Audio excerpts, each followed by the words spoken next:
Council meeting is being broadcast live over the internet and will be available to view online now and in the future. We welcome the use of the Welsh language at meetings. We've had no requests for people to speak Welsh today, so this meeting will be conducted in English only. Members in the chamber, please be aware that we're all on camera and you may be visible on screen when people around you are speaking. And please remember to speak clearly into your microphones. Members participating remotely, can you please refrain from using the chat function and instead use the raised hand icon to indicate when you wish to speak.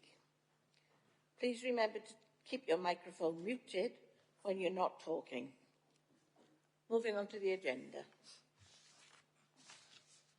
Attendance. Democratic Services will be making a note of members' attendance in the meeting, but should you lose connection, could you possibly leave a comment in the chat bar on your return to ensure that this is picked up?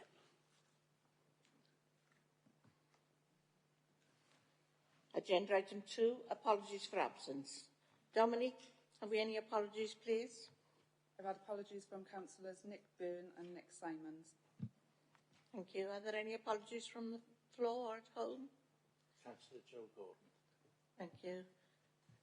Can I record Councillor Stuart Ashley's apologies, please? Okay. Agenda item 3, declarations of interest. Derek Harris, Monitoring Officer and Assistant Chief Legal Officer, have you any advice for members, please? Thank you, Madam Presiding Member.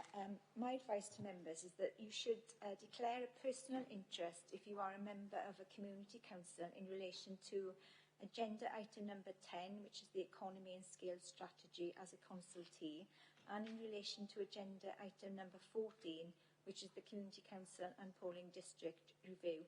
There's no need to declare in relation to any family members being members of community councils. Also, you'll have a personal interest in relation to agenda item number 10 if you have any association with colleague Went. With regard to the other reports, my advice is that if you enter into a debate or ask a specific question, you can consider whether you have an interest to declare at that particular time. Now, I've been made aware of 2 interests. I'm aware that Councillor Rosemary Matthews and Councillor Linda Clarkson are members of Pontypool Community Council. Can I ask both councillors to confirm those interests? Yes, I can confirm.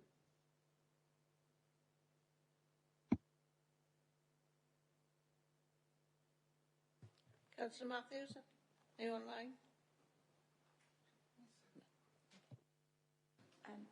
Thank you, Presiding Member. If there are any other members who are members of community councils, perhaps if you could declare that now. Thank you, Presiding Member. Okay, Councillor Burnett.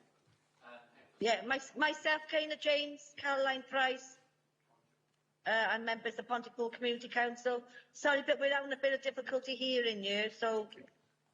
Apologies, Kaina. I was just going around the chamber. So, Councillor Burnett. Councillor Williams. Councillor Morgan.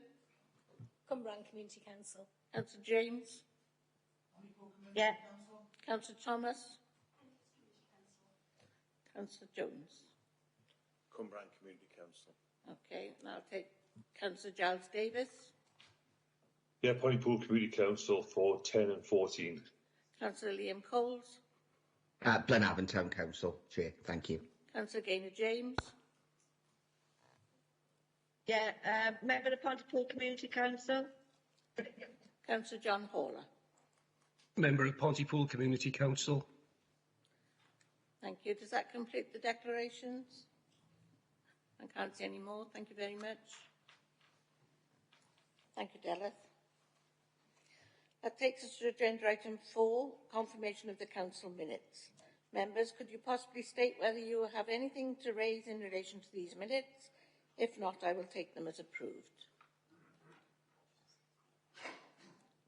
Gaynor, your hand is still up. Is it a legacy hand? Thank you. No, I'll take those as approved then. Thank you very much. Agenda item 5, update on actions. Members, the update on actions, what have been done to implement our previous decisions, start on page 39 of the agenda. Could you possibly indicate whether you have any questions or comments on the update of actions? No? Take those as noted then, thank you. We have one petition today, which is agenda item 6, in receipt of petitions. The petition is in relation to recreational areas at Park Celyn Development. Councillor Elizabeth Haynes, I believe you're the sponsor for this petition. Could you possibly speak to the petition, please? Thank you, Chair. Yes, I am. This is a petition that has been submitted by James Miller of the Park Celyn area. It currently has 220 signatures.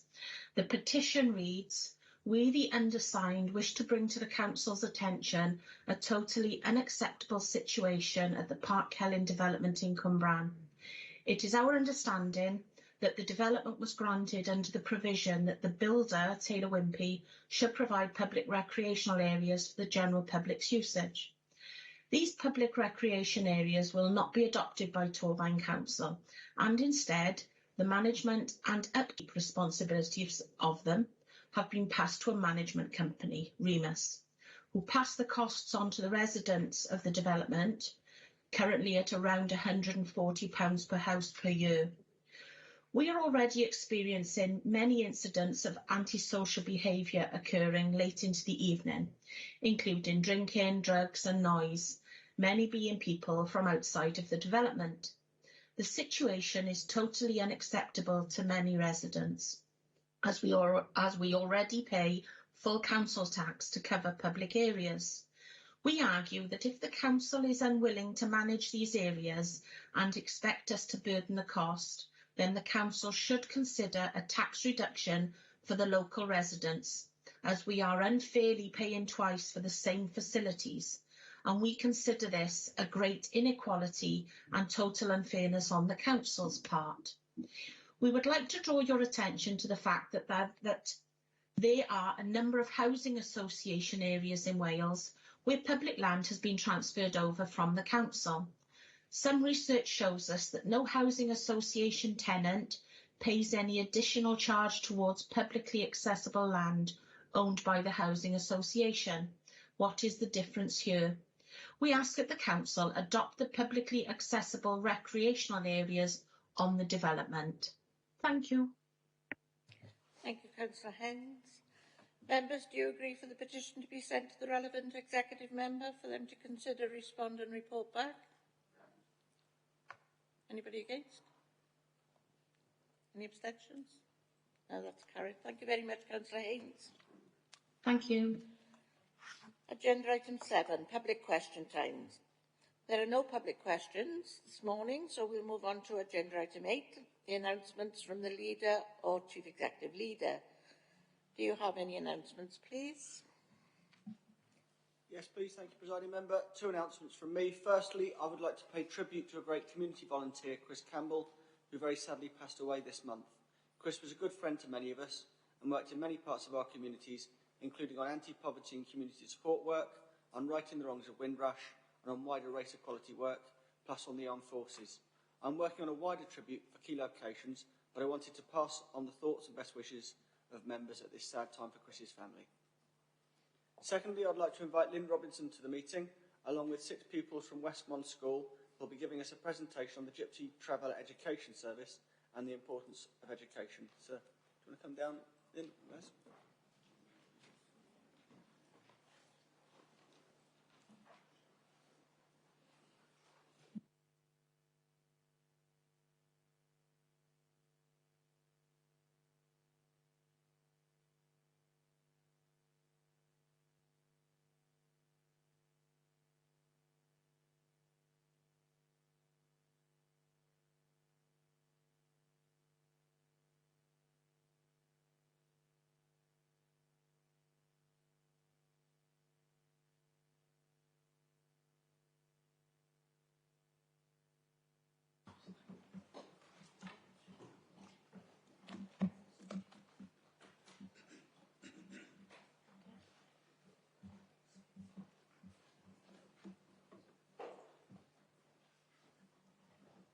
Good morning.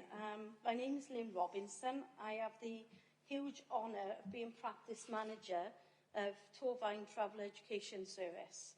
We are based in Westmont, but actually we're a peripatetic team and go across Torfaen. We have 40 pupils in Westmont, but 150 Gypsy Traveller pupils in primary and secondary. I want to tell you, I'm introducing my youth forum, or some of the youth forum, and they're going to talk to you about education. It's not easy for Gypsy Travellers, education, and it's not easy having me nagging them every day to come to school. But I'm incredibly proud of our young people, so I'm going to introduce Jayden first. My name is Jayden Dixon, and I'm a member of the Gypsy Traveller community. In my opinion, school is a place where people go to learn and socialise. With learning school, I feel that I can learn to the fullest extent and not feel left behind or struggling in class. The staff and the travellers in Gypsy Room are nice and easy to get along with, as well as helpful.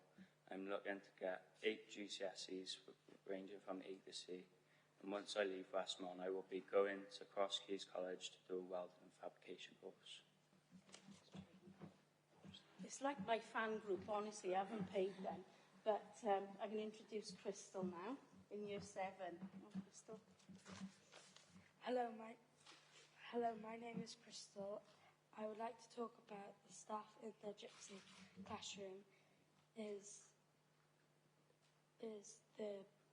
a base for us to go if we have any problems. We do all our lessons in school and go to the base at break and lunch. Sue Evelyn gives us good help to everybody in the school.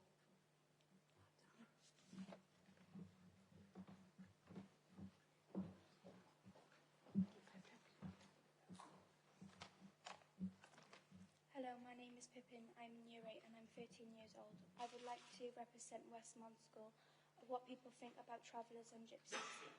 I'm really nice and helpful. I would help anyone. I'm a lovely girl and would like to talk about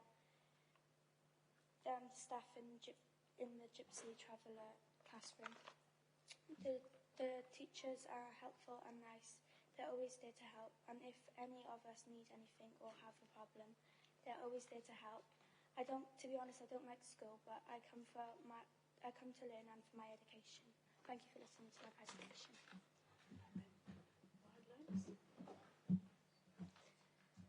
My name is Lexi, I'm Year 8. I love school. My attendance is excellent.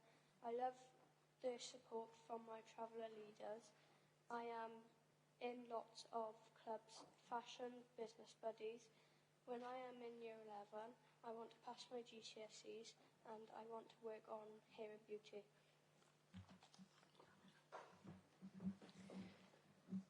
The Gypsy Traveller community are one of the most vulnerable communities in Wales, indeed across the country. Evidence shows that Gypsy Traveller pupils are the lowest achieving ethnic minority group. This isn't just throughout Wales, this is throughout the country. They also have the highest rates of absenteeism in primary and secondary school. I am incredibly proud to say if our pupils stay in education, we are back in that trend. With the young Gypsy Traveller pupils staying on in school and staying on to Year 11, we can get at least 6 to 10 GCSEs.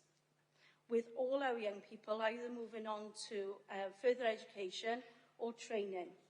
Our biggest risk at the moment, and this is since COVID, is elective home education.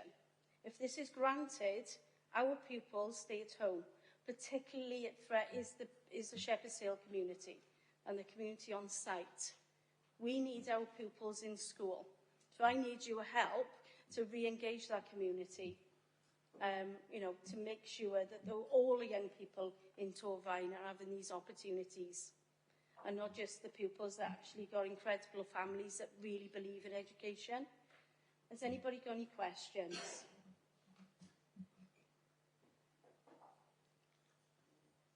Can I invite the leader to question? Did you signal them, leader? Thank you. I'd just like to say thank you to you all for coming in. and for talking to us about the importance of education. Your dedication is certainly an inspiration to us as members. I know how difficult it is to come up here and speak for the first time, but you've all done a great job. So thank you for coming in, and good luck with all that you do in the future. And I'd just like to thank Lynn as well for the fantastic part she plays in delivering that service. If we're bucking the trend, it's down to the hard work of people like yourselves, and also of the pupils in school who are a credit to your community. So just thank you very much for coming in. Thank you. We have actually got an open day next summer coming up. You're all really welcome to come and have a look at the work that we're doing. I know that Stephen actually spent a morning with me, and that was fantastic. It was lovely. And also he's met some community members. That's incredible, actually, that Torfaen Council are actually investing time and energy into the community. But also young people, we've got lots of projects to keep our young people engaged. So we've got a Business Buddies project with the young dragons, dens and entrepreneurs. We've got a bike project construction. I actually deliver construction, so from my hard at and my health and safety. But also the young people have made some poppies, and we link him with Blenavon British Legion. So Stuart's going to put them in the members, and if anybody would like them, pop some money in, and we will be presenting the cheque to Blenavon British Legion on the 17th of November. Thank you ever so much for giving us your time. I do have one question. Councillor Giles Davis has signalled a question. Oh, right. Giles? Councillor Giles Davis. Thanks, Presiding Member. I just want to thank Lynn. As I said, Lynn and her unit is absolutely brilliant. I haven't been down for a while. I'm long overdue a visit. And just to let Lynn know that I'm very proud of her and all the pupils. And a visit's long overdue. So thank you for all you've done and for backing the trend. Thank you very much. Thank you. Richard Clark? Thank you, Lynn. You know I've visited and I've seen you in the past, and you've come to see me, and I know the excellent work you do there. To your good selves, well done, because it's nervous enough for us to speak here, but for your good selves to come here and actually address the members. I know it's not the easiest thing to do, but well done to you, and good luck in all your endeavours. Even if you dislike school, you very kindly came here today and said what you said, and I wish you well in all your futures. Madam, I've got to thank you for bringing this to our attention and bringing these good folk to see us today, and the work that you do with the travellers. I know it's your community, but you still go over and above, and together you deliver for the travellers in our area. Lynn, I'm going to all comprehensive schools before Christmas. I've missed out during COVID attending, and when I come to Westmont, I would love to come and see you. And I'll encourage all members next summer to come along with me and visit you on that open day. Thank you very much. Thank you. Councillor Jones? No, thank you, Chair. Hi, Lynn. Sorry, Councillor Janet Jones. Sorry. Oh. Thank you, Chair. Thank you for your presentation, Lynn. It's much appreciated, and all the hard work you do doesn't get unnoticed. I would also like to endorse what you said on behalf of Blenavon British Legion, to thank the work that you do. We're always astounded by your efforts, and please continue to do so, and look forward to seeing you on November the 17th. Thank you. Thank you. Councillor Jones. Right. And then good work as always, Lynn. You mentioned obviously in your little speech that you needed help off us all to get people back, to get pupils back into school. In what regard can you help? Well, we're looking at an engagement day, and so it will be with the schools, particularly secondary and Westmont, engaging with the community on Shepherd's Hill. Because we've lost, since COVID, around about 10 pupils that have chosen elective home education. And for me, that's catastrophic. It's 10 too many. We really need to re-engage the boys particularly. Brilliant with Dove and Jaden, but the boys actually tend to drop off. So we need to re-look about what we deliver in school. In school, in Westmont, we deliver a fantastic curriculum for Key Stage 4. So we deliver engineering, we deliver construction, we deliver DT. So actually we can meet those needs. I actually do deliver construction to some of our young people that are not engaged in school. So we actually have got modified timetables, modified weeks. We can have a bespoke timetable for our pupils. We just need those families to re-engage with us. But thank you, Councillor Jones. If we can do anything, I will actually ask. Thank you very much. Can I bring in Councillor Sue Molson? Thank you, Chair. May I thank everybody that's here today and listen to our children. Special thanks to the Education Department, Richard and Dermot. In my days, when I was these children's age, we were not recognised in any form of race, religion or culture. So the schools, the Education Department, for many years now, are recognising all race, religion and cultures. So I thank you on that. I also thank you for employing this beautiful person. Without her, we wouldn't have the children excelling what they do now. I'm crying now. I've got my support group, my #1 fan base. In the Gypsy Traveller cultural world, it takes a lot for a gorger, somebody like you, like me, that live in the house, to be accepted. She has won the hearts of 150 Gypsy Traveller families. That's never been done before, because they believe in her, they trust in her. So, Lynn, thank you. Stay there, Lynn. Hang on. Wait a minute. Can I just say, members, before they leave, I was the first to employ Lynn down at Fairwater High School, and she was such a sad loss, but a great gain to the Gypsy and Traveller community. So thank you for all the work that you do, and thank you, students, for coming this morning. Thanks, Sue. Thank you. Bye-bye.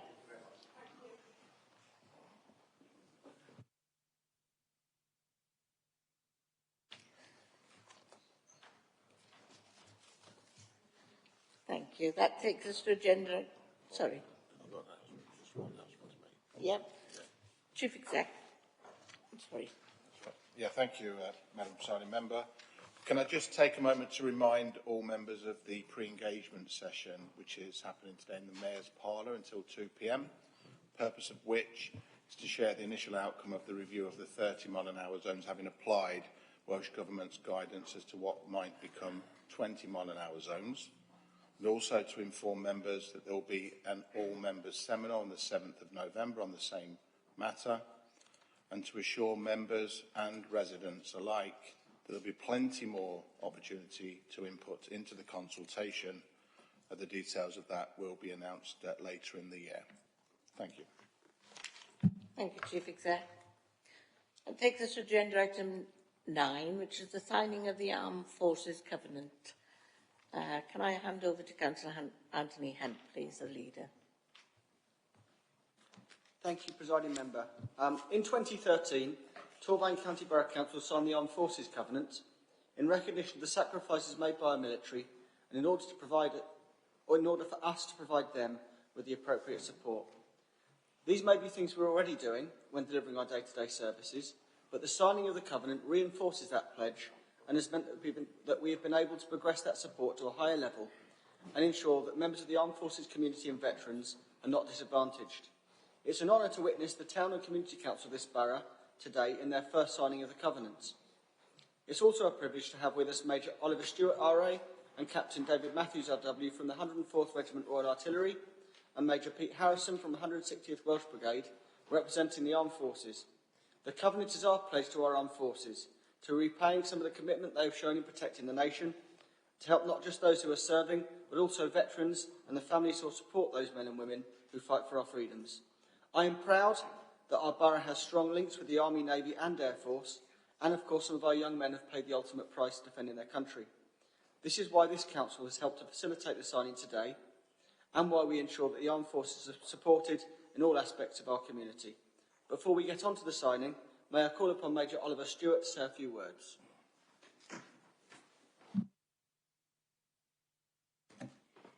Great. Thanks very much for having us here today. It's a real honour to be here to sign the Armed Forces Covenant, representing the Armed Forces.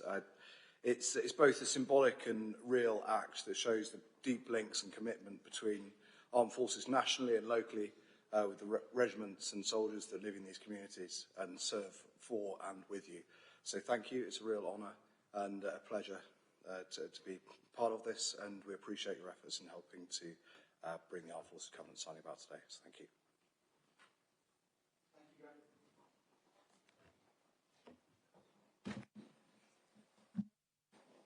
Okay, that's letting me come in now. Thank you.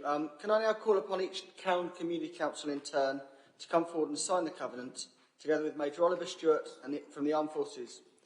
Unfortunately, the leader of Pontypool Community Council and Henclis Community Council are unable to join us in person today, but they will be signing the covenant later in the week. There will also be an opportunity for photographs. So can I call first on Councillor Alan Jones, the Mayor of Glenavon Town Council.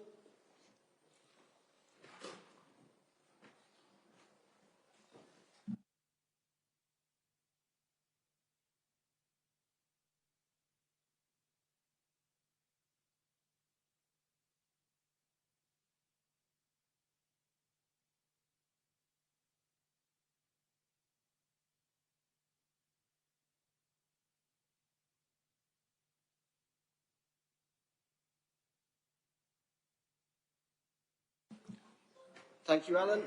May I now call on Councillor Stuart Matthews, the Chair of Crossy-Killiog and Lanneravon Community Council.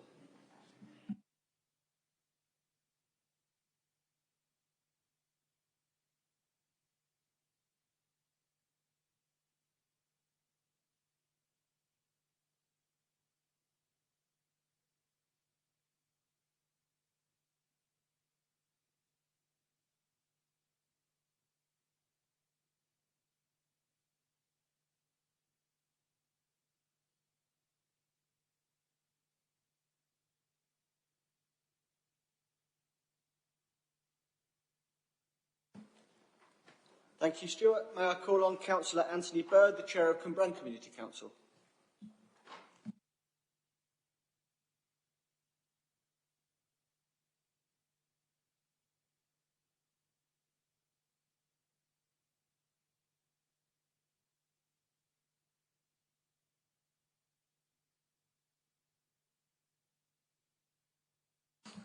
Thank you, Anthony. And can I call on Councillor Ian Danaher, Chair of Pontier Community Council.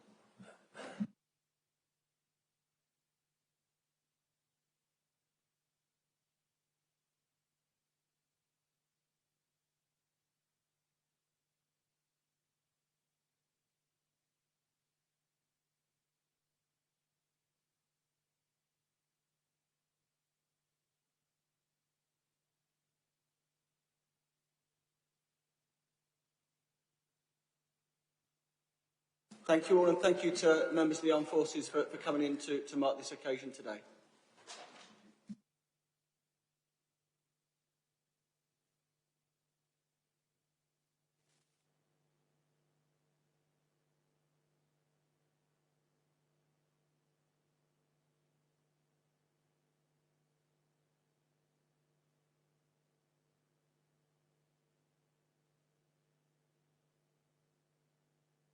Thank you very much.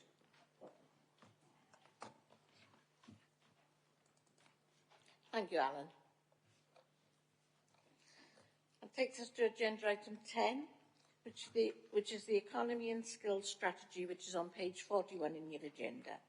David Leach, Strategic Director, Communities, Customer and Digital. Could you deliver the report for us, please?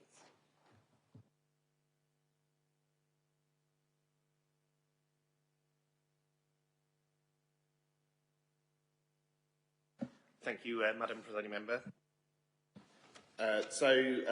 Really pleased to be able to present this to members today. The Economy and Skills Strategy has been a while in development. It's something that, as officers, we started exploring before the COVID pandemic.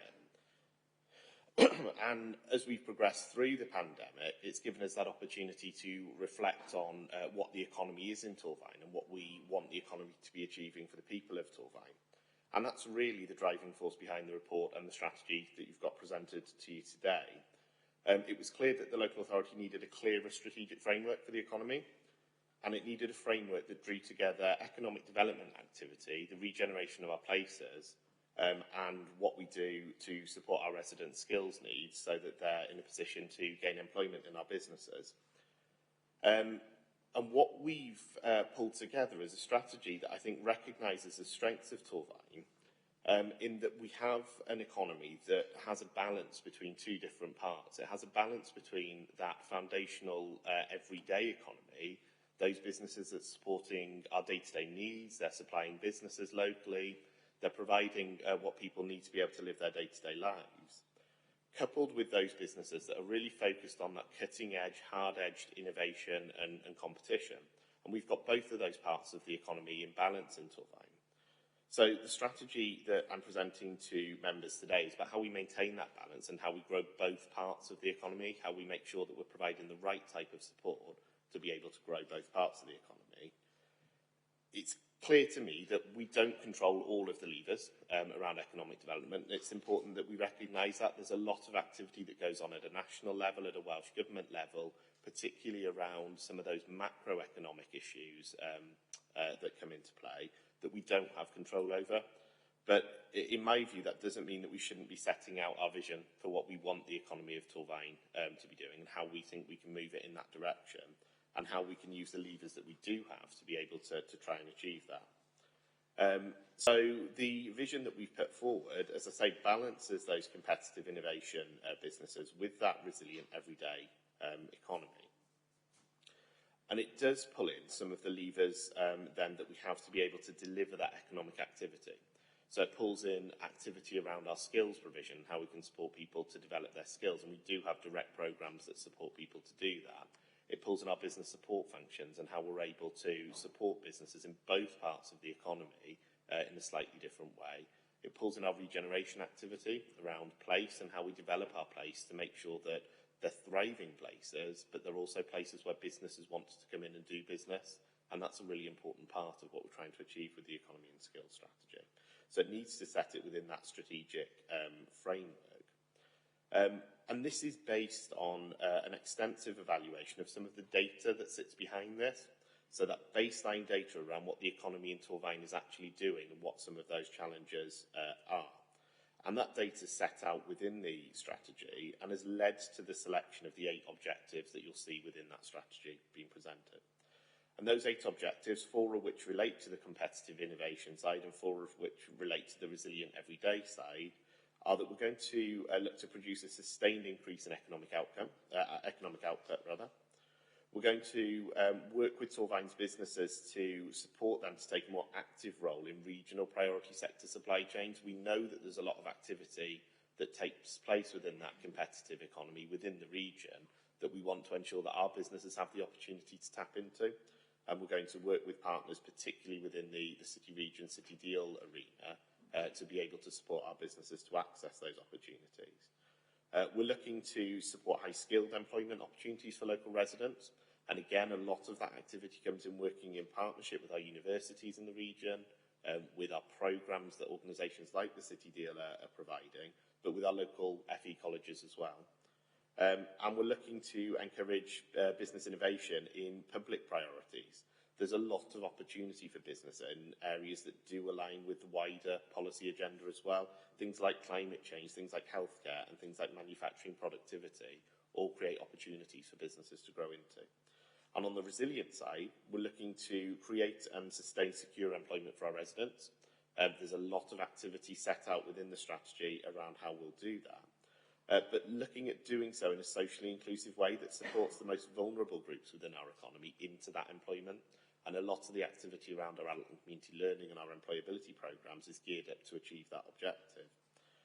We're looking to create resilient, safe and attractive places which can anchor and attract local companies. And we're also looking to recognise the role of wellbeing advice and guidance within the economy and skills strategy. That context that there are some skills that go beyond what you need for employment, that go beyond what you need in the workplace, and that are relevant skills for life in general and for people to have fulfilment within their wider day-to-day life.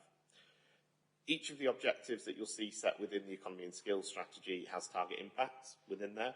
As I say, there is a word of caution that some of these are going to be impacted by wider economic situations, and we understand that, and we were cognizant of that when we put them into the strategy, but it does give us that sense of strategic direction as to where we're looking to go, and those are set out throughout the strategy aligned to each of the objectives. And from a monitoring and governance perspective, we're very keen that this strategy secures and maintains the buy-in of the business community, and we'll be taking it through the Torfaen Strategic Economic Forum on a regular basis to sense check that we're still in the right direction. The forum have been consulted and engaged all the way through the development of this strategy. They've helped to shape the objectives that have come forward, and I thank them for that. and they've given us the opportunity to speak to some subject experts as well, beyond the business community who've been able to add some value to the development of this. And I'd also like to thank the Prosperous Communities Scrutiny Committee as well. This strategy has been presented to the committee twice for comment, once at the vision stage and once as the draft strategy, prior to a wider public engagement. And the comments that were raised at those have now factored in and been influential in terms of the design of the final strategy. Those are the key points of the strategy, and the recommendation is asking that members approve the strategy as presented in the report. Thank you, Dave. Any questions from members? Sorry, my mind's gone blank. Councillor Slade. Thank you, Madam Presiding Member. Given the current levels of poverty in Torfaen and the impact this has on the public purse, what does this strategy have to offer to relieve this problem that its predecessor failed to address?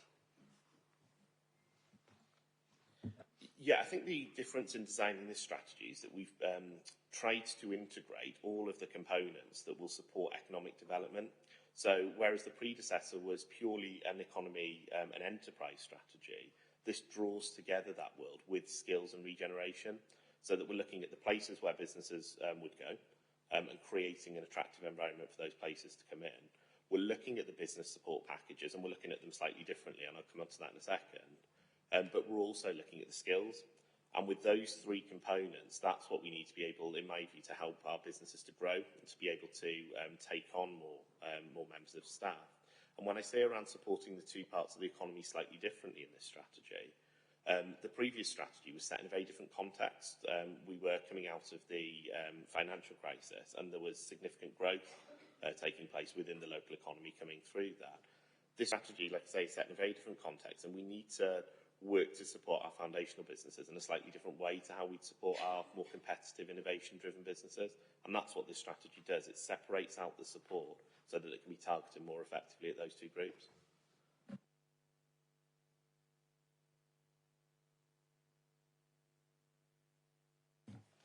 Thank you, Madam Presiding Member.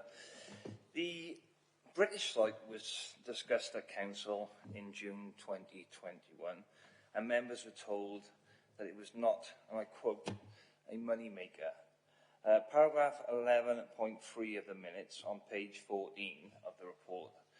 However, the British is now being described as 1,300 acres of undeveloped land with huge potential for foundational economy entrepreneurship.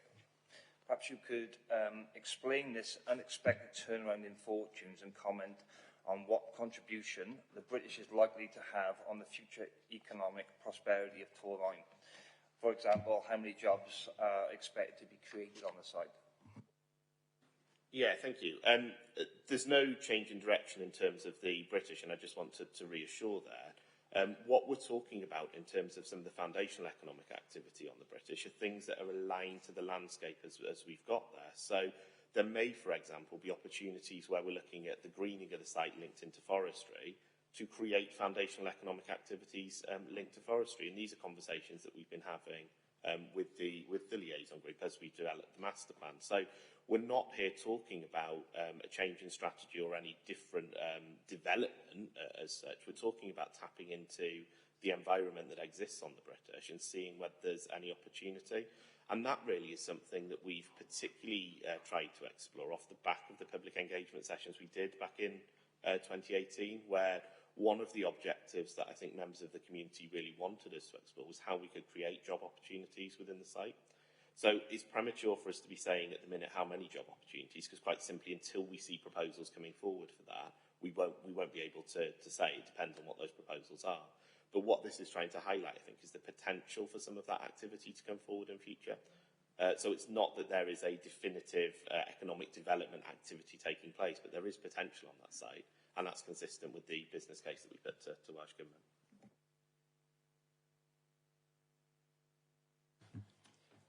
Thank you, Madam Presiding Member. In my ward, there are thousands of square foot of vacant commercial premises on Lantana Park in Cwmbran. The report hasn't mentioned vacancy rates. What support has been given to owners of vacant premises to attract business to Torvine? Yeah, it's a very good question, and there are properties across Torvine that are vacant. There's been a substantial shift, as I'm sure members will be aware, in relation to particularly the office market, which is probably the main component on Llantarnam Park that's got the vacancy rates as opposed to the industrial units. And that's been caused as a result of changes in patterns through COVID, with considerable amounts more home working. It's still probably too early to say, and I know that sounds like a difficult answer, but it's still probably too early to say whether that's a long-term trend or not, because we are seeing some people coming back into office premises and some businesses taking that decision. But what we're looking to do to support those businesses, we're looking to create what we're calling an investment prospectus, essentially a document that we can put to market working with private landlords and developing it together with business owners, that showcases some of the opportunities that they might have to bring their sites back into use, and that gives us something that we can tap into the market with. Because an area like Llantarnam Park is an area that's always been supported and developed by the market, and although there's this market issue around the office accommodation, there's no reason to think that that's going to be a long-term trend in terms of the unattractiveness of that area for business development in future. So the investment prospectus will be the main driver, supported by funding streams that we may get coming through from Welsh or UK government around supporting innovation and productivity for businesses linked into a state. And Janet Jones. Thank you, Chair. Thank you, Dave, for the presentation. A couple of concerns I have. How are we going to get our local companies involved? Are we going to be taking on apprenticeships? Because I know that the lack of skilled labour in some of our areas. In fact, I spoke to a businessman last week and he cannot get qualified staff. So how are we going to ease that? And secondly, on 4.3.1, you have investment in place through marketing. How are we going to achieve linking up all this within Torvine to our site? Are we going to have a tourism officer? Because we are struggling in Blaenavon now. We are struggling to get visitors into the town from Big Pit. Many of our premises are closing. Our economy is really struggling and we're becoming a ghost town. So please, can you tell us how we're going to achieve this? Yeah, thank you, Councillor Jones. In relation to the first one around skills development, what we've tried to do with this strategy, which I think is different from most, is look at how we can integrate the different parts of the skills infrastructure. So we're looking at apprenticeships, absolutely, and that will require us to work with the third-party providers for apprenticeships in the region and with Coleg Wen. And we will do that through the strategy, and you'll see within the action plan as we come and present it in future years that there are specific actions linked into us working more closely with our apprenticeship partners to tell them what the needs are of businesses, essentially. But we're also looking at some more specific pathways from our employability programmes. So we're looking at making sure, and we're trialling this at the minute through a programme called CELT, which is a UK government-funded scheme. We're looking at ways to get employability participants into some of our priority growing sectors. So instead of us using that purely as a tool to support people into any employment, we're looking at how we support people into digital employment, how we support people into the foundational economy, and how we support people into things like the compound semiconductor industry, where we know there's jobs growth going forward.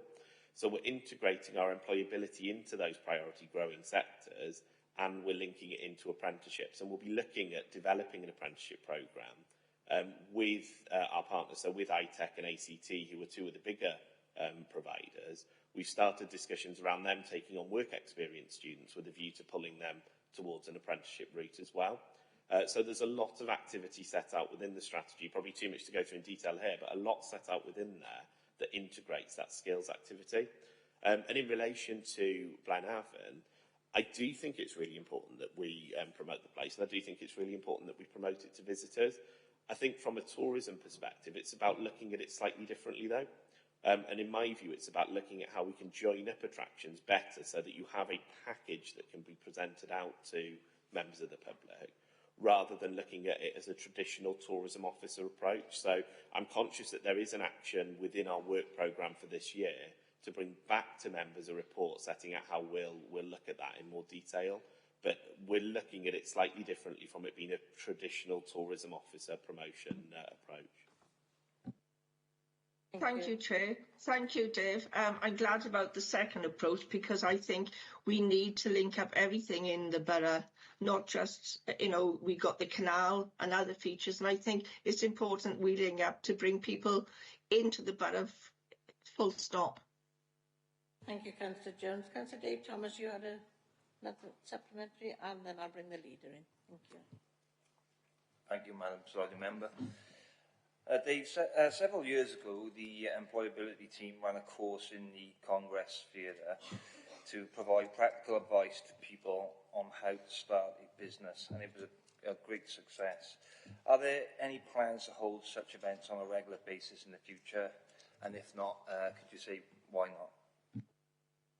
Yeah, it's a good question. There's no reason that we couldn't explore that again. If memory serves, it's one that we ran jointly with a company who were doing this. I can't remember the company's name at the time. And they'd secured some funding to be able to come and deliver this sort of activity across the valleys. If that opportunity's there again, we'd love to do similar events. And it's not particularly prominent in terms of the wording of the strategy, because in my view it underpins everything, but entrepreneurship is critical. And when I talk about those priority employability pathways, one of the ones that we're looking at is specifically around entrepreneurship. So yes, if there are companies out there who want to work with us on that and there's funding available, there's no reason that we wouldn't explore doing that again. Got a question from Councillor Haynes, if the leader can wait and come in at the end, thanks. Oh, thank you, Chair.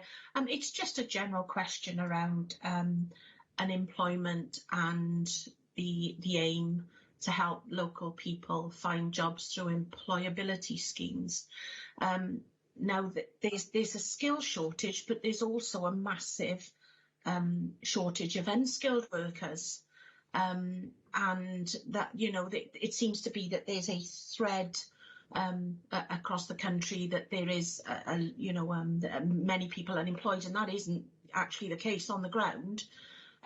There's a massive shortage of both skilled and unskilled workers. Is there anything there that will put in place those few people that are left that are currently unemployed to match them to specific jobs? Because there seems to be a small level of unemployed of people that are unemployed looking for work, but there doesn't seem to be the suitable jobs for them.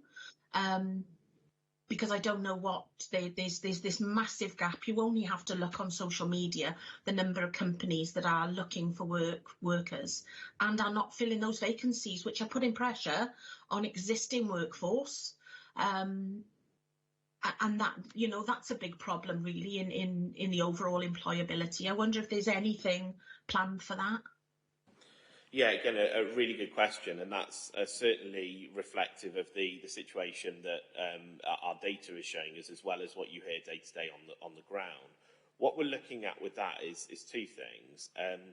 We do actually look to support people into specific types of employment that match their skills through employability. So if you do come across your constituents who raise similar issues around they're unemployed and they can't find employment, please do direct them towards our employability teams, because that's what they're very good at, is looking at those skills and matching them into some of the employment vacancies. And we've got great connections into many of our local companies who are recruiting, so they will be able to do some of that matching on your residents' behalf. In terms of that wider point around the labour market being quite tight at the minute, that's definitely true. But one of the things that we've noticed, particularly since COVID, is a lot more people moving out of the labour market for various reasons. So what's broadly termed economic inactivity, people who aren't unemployed but they're sitting outside of the labour market, has gone up across the UK, and we're not immune from that within Torfaen. That's definitely something we're seeing in Torfaen. So a big focus for our employability programmes at the minute, and we do want them to maintain flexibility, but a big focus for them at the minute is how do we support those people who are currently economically inactive back into the labour market. That's good for those people in terms of their own skills development and in terms of how we can help grow people's incomes, but it's also good for our businesses who, as you say, are looking for people to recruit right now.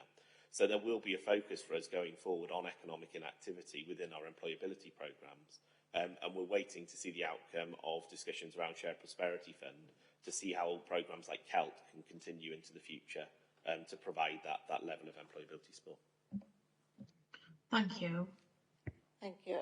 And conscious I've got 3 more speakers. Leader, I'm pushing you to the end. Is that okay with you, or did you want to come in? Thank you. Councillor David Williams. Thank you, Madam Presiding Chair. A couple of observations and then a couple of questions, if I may. First thing, it was pleasing to see how education and communities and business have been brought together in this strategy. And I particularly was pleased to see on page 69, looking at the information about young people's destinations, and also the importance of adult learning. And I would note, obviously, the presentation we had from the Gypsy and Traveller children. I think that brought it home, because it's actually then the practical skills that people get in early education that help them into the workplace. And I was very pleased to see that connection. The second thing is to sort of say that, and it's picking up on a couple of comments from colleagues, you've mentioned about creating an innovative campus, but I think we need to make sure we're making best use of what already exists, given that there are empty premises and that we're not building new to stand empty. We're making best use of what we've got. And finally, also to mention that I think the summary on page 89 is excellent, very helpful to get that overview. But my last question then is, what's been the business response to what you've put out there? Because I think that's the key thing, isn't it? Because that's the key partner.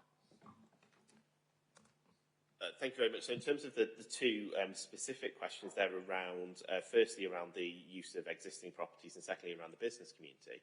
In terms of the use of existing properties, when I talk about a competitive innovation economy, that doesn't necessarily mean a brand new campus. There are parts of the economy where we do need to see some growth in premises and growth in space, and that's well aligned to discussions around local development plan and the growth in some of the business premises there. But it also needs us to work closer with landlords and landlords of existing properties. And there's a work stream that's taking place on that competitive side, looking at how we can better link up landlords' premises, particularly those landlords who are engaging in innovation activity, and particularly those who are looking to support startup. So we've got some great activity that takes place at Mamela Park. We've got some great activity that's led by Green & Co, which is all around supporting new business to come into that innovation space. That doesn't mean that we'll be building anything else to support those, quite the opposite. What we're looking to do is link those up to our Springboard network and see how we can connect things together. So new space will of course be a part of it, but new space where there's a need for it, rather than doing it unnecessarily. In terms of the business engagement, we've consulted and engaged, in fact, extensively with the Economic Forum throughout the development of this. So we've had 4 or 5 workshop sessions in the development, plus the reviews around the objectives and the activities. But what we hear back most from the business community when we talk to them is, we now need to start moving on it. We need to start getting this delivered and getting this acted upon.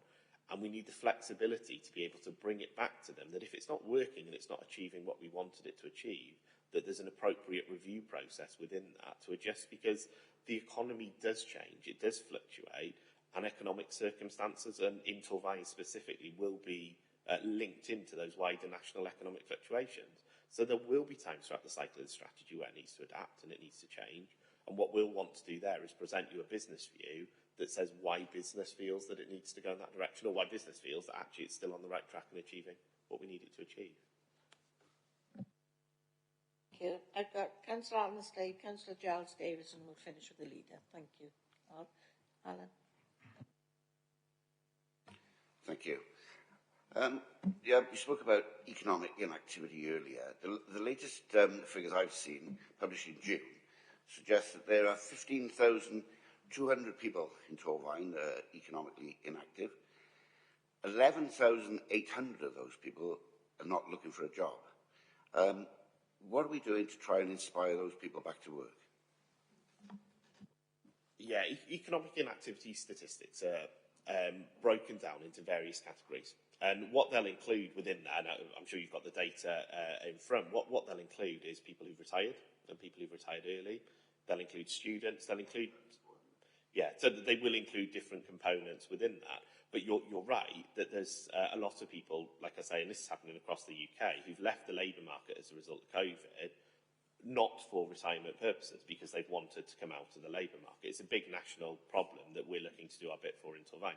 And in terms of how will we do that, that is going to be one of the key focuses for our employability programmes. So we'll look to get out into the communities to engage with people who are in that position. And we're finding we are starting to have some success in terms of engaging individuals who've left the labour market to come back. And I'm sure at a future seminar, perhaps, our employability team can present some of the case studies of people that they've worked with who are coming back into the labour market having left. For us, it has to be done on an individual case-by-case basis. I know the statistics show whether we're on the right trend, but each person's individual motivations for leaving the labour market will be different, and they'll be relating to their personal situation. So what we'll need to continue to do, in my view, is work with people individually, and it can be a long period of time. Some people who've left the labour market might have very traumatic reasons for having done so, and we'll need to work with people for a long period of time. But one by one, individual by individual, we will push people back into the labour market where it's right there. Mr. Giles Davis. Thank you, Madam Presiding Member. Yeah, I think lots of our problems these days, I've been working now 34 years, and what I've seen happen over the last 10 years is unskilled jobs are really getting difficult to fill because of agency working. Companies seem to be going more and more towards agencies, which now we haven't got no job security. Some of the wages are quite low, and you can go to work on a Monday, on the Wednesday they can say, "Oh, we're laying you off for a couple of days now," and people just don't want to work like that. I wouldn't work like that. You can't get a mortgage, you can't get any loans, you can't get on the property ladder. So I think it's a bigger picture that is out of our hands as councillors. And Torfaen is more of a government thing. We just need to look at giving people better job security and the incentive to work.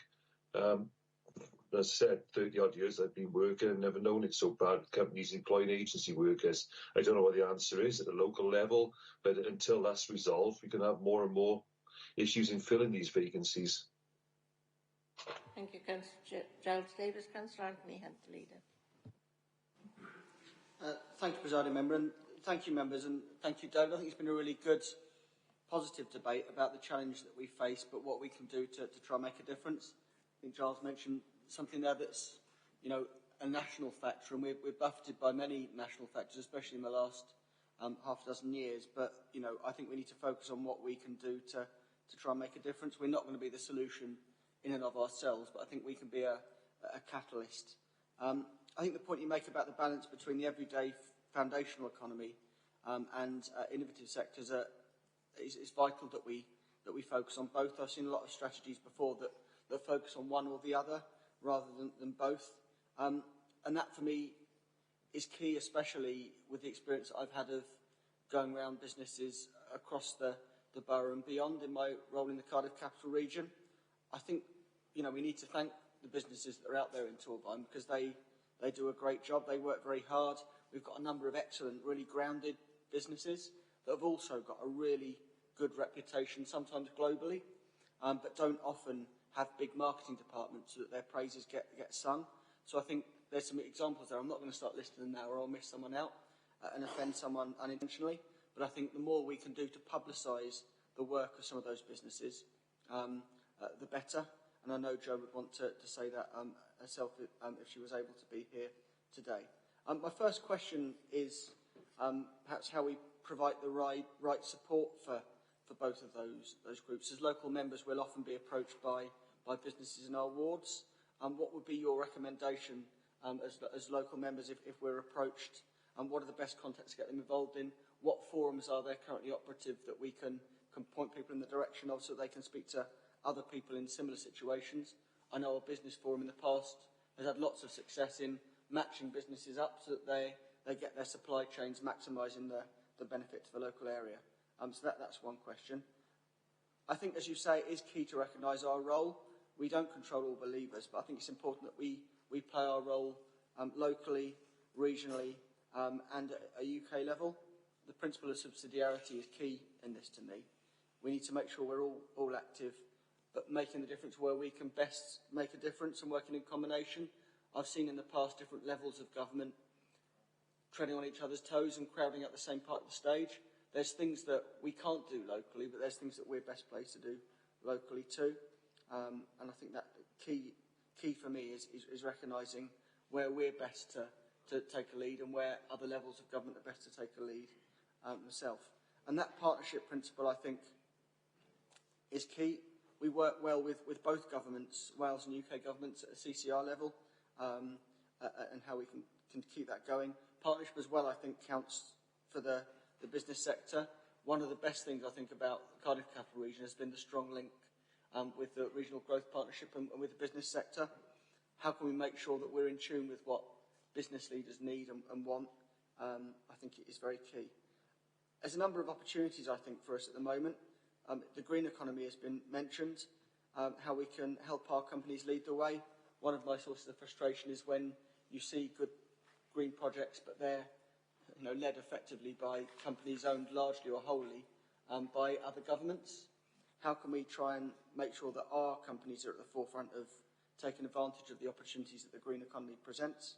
How do we ensure that Torvine gets its fair share where there are key sectors where our region's recognised as leading the way?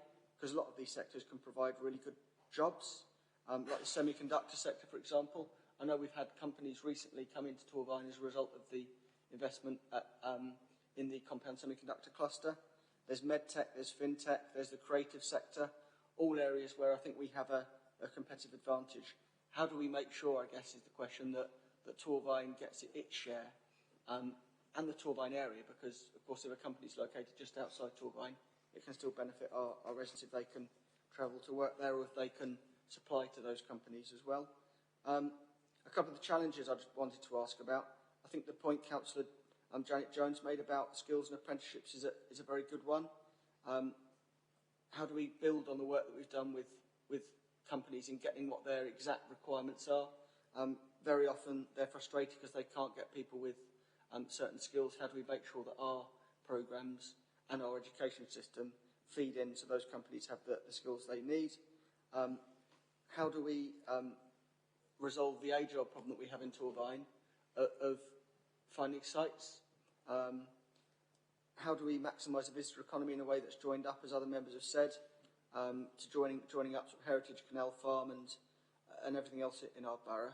The questions have been asked about how we help people back into the labour market, people with complex barriers, physical health, mental health, skills, literacy, childcare. How do we make sure that we do everything we can to try and break down those complex barriers that stop people getting into the labour market? And the last question I had was about adjusting post-COVID. How do we make sure that we can help sectors that have been affected by COVID? A very good example mentioned in Lantarnham there of how we can help those landowners adjust to the huge changes in demand over the last couple of years.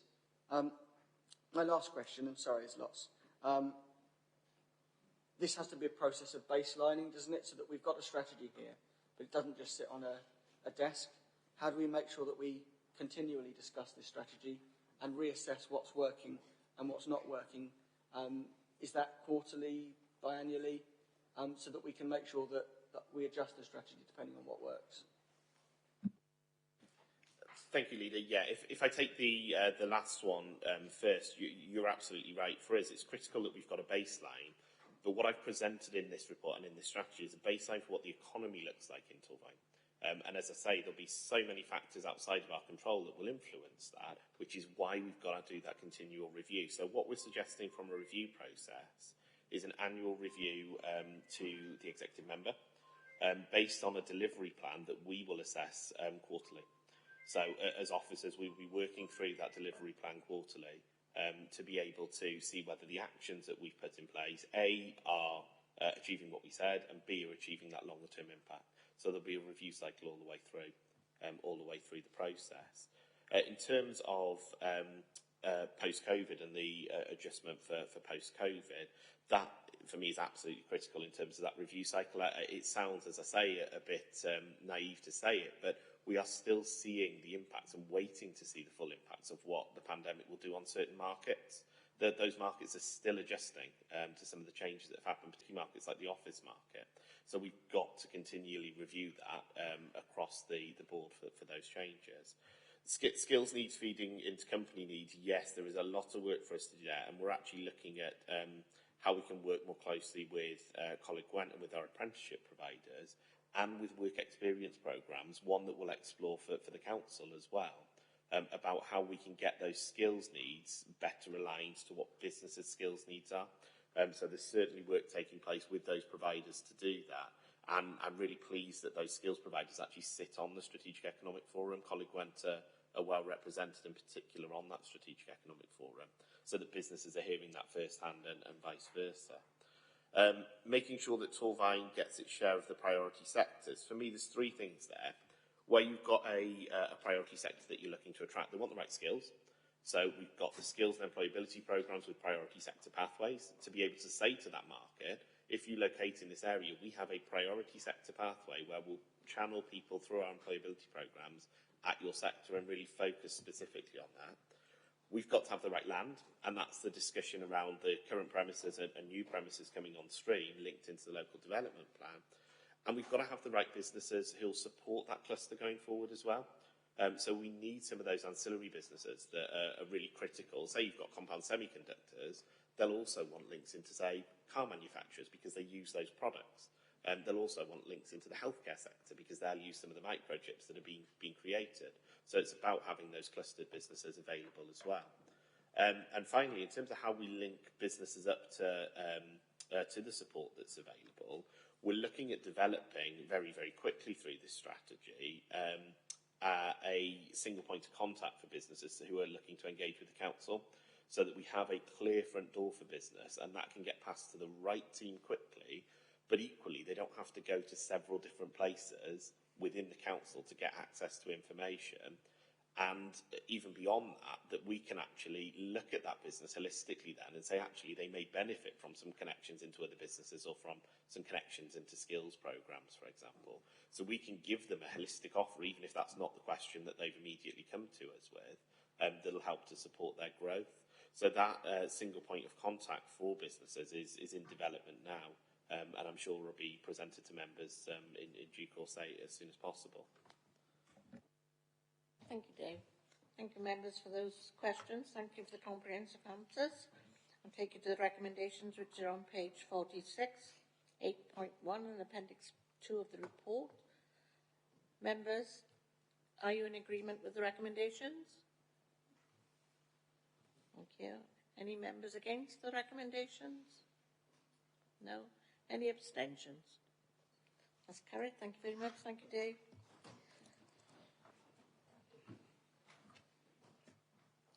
Takes us to agenda item 11, 2021-22 Annual Self-Assessment and Wellbeing Report, which is on page 91 of your agenda. Stephen Vickers, the Chief Executive, could you deliver this report for us, please? Yeah, thank you, Madam Presiding Member. So the Local Government Elections Act 2021 and the Wellbeing of Future Generations Act 2015 requires all councils in Wales to publish an annual self-assessment report setting out the extent to which we are meeting our performance requirements and publish an annual report of our progress against our wellbeing objectives.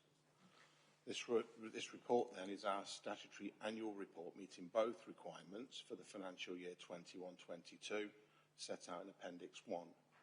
I'll quickly take you through the mainstay of the report. Firstly, the report details the progress against our three corporate plan priorities: a clean and green county borough, supporting children and young people's wellbeing and raising educational attainment, supporting for Torfaen's most vulnerable residents.